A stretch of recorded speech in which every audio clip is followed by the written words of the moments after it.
Clerk association की जानिब से इरिगेशन यूनिट के जूनियर क्लर्क अब्दुल्ला भट्टी को बिला जवाज बरतरफ करने पर प्रेस क्लब के सामने एहतजाजी मुजाहरा किया गया। हाथों में बैनर्स और पंफलेट उठाए हुए शदीद नारेबाजी की गई। इस मौका पर रफीक जतोई, मुबीन बरड़ू, जमीर चांडियो और दीगर ने कहा, जूनियर क्लर्क अब्दुल्ला भट्टी को एसी अशफाक नू मेमन ने नौकरी से बरतरफ कर दिया और सियासी सिफारिश से गुलनवाज लड़क को 3 चार्जेस से नवाजा गया, जिसकी शदीद अल्फाज में मजम्मत करते हैं। उन्होंने पीपल्स पार्टी की आला क़यादत को नोटिस लेकर जूनियर क्लर्क अब्दुल्ला भट्टी को तैनात करके बेचैनी दूर करने का मुतालबा किया।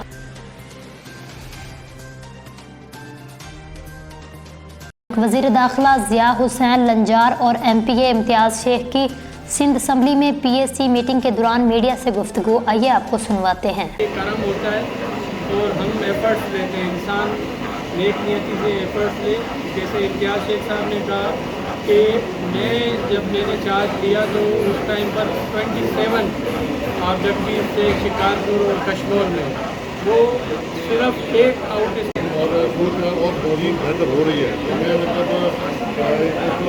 प्रॉब्लम से शिकायत होती है, लेकिन मैं ये अप्रिशिएट करना चाहता हूँ गवर्नमेंट की कोशिशें, खासतौर पर होम मिनिस्टर की कोशिशें, जैसे अनुमान वहाँ शिकारपुर में बहाल हुआ है और बेहतरी की तरफ जा रहा है। खैरपुर नाथन शाह से खबर आपको देंगे। पाकिस्तान पीपल्स पार्टी के जिला इंफॉर्मेशन सेक्रेटरी मुमताज अली जोखियो ने जोखियो हाउस खैरपुर नाथन शाह में प्रेस कॉन्फ्रेंस की। इस मौका पर 4 तहसीलों के इंफॉर्मेशन सेक्रेटरीज और ज़ैली तंजीम के इंफॉर्मेशन सेक्रेटरीज ने शिरकत की। इंफॉर्मेशन सेक्रेटरी मुमताज अली जोखियो ने कहा, वफाक ने हमेशा की तरह सिंध के साथ नारवा सलूक किया है।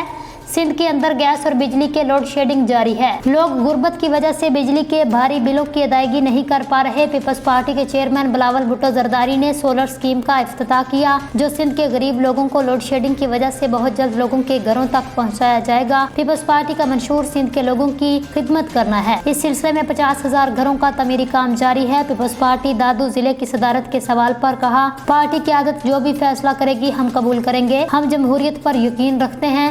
सैलाब के सवाल पर कहा, बारिशों की कमी की वजह से पानी बहुत कम है, जिसकी वजह से सैलाब का कोई खतरा नहीं। MNV ड्रेन का काम शुरू हो चुका है।